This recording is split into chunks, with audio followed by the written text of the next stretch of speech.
Papakita ko sa inyo kung paano ko napalakas yung headlight ko from ganito to ganito.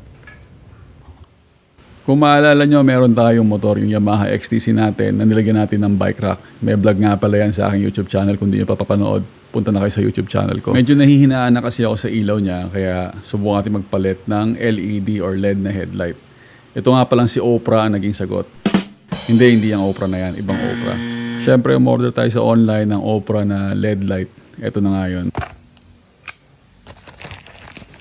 Kaya Opra dahil yan, Opra talaga yung pangalan ng brand niya. So LED light siya. First na natin gagamit ng ganitong klaseng ilaw or LED na headlight dahil ang gamit natin dati ay yung mga halogen. Sabi nila nag-overheat daw to, pero I think bago na yung technology ngayon, sana tumagal siya. Pala yung halogen bulb na gamit ko noon. Huwag natin patagalin pa, install na natin si Opra. Pero bago yan, pakita ko muna sa inyo yung ilaw or kung gaano kaliwanag yung lumang halogen bulb na gamit ko. Ito pala siya yung before. Ito naman yung after. Yan, si Opra na yung nakikita nyo ngayon.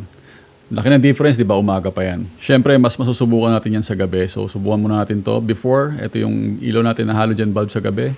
Ito naman si Opra. Makita nyo pala, dilaw pala yung kulay niya sa low and then puti sa high. So, kitang-kita yung laki ng difference, di ba? Pagtabihin naman natin sila. Ang nasa kaliwa is yung stock na halogen bulb and ang nasa kanan naman is yung Opra na LED na headlight.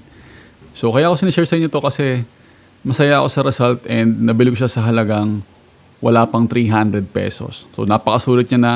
Ang tanong na lang is, tatagal ba siya or gaano siya katibay? Malulusaw ba yung headlight ko? Mapupundi ba siya kaagad? Follow nyo ako para malaman nyo.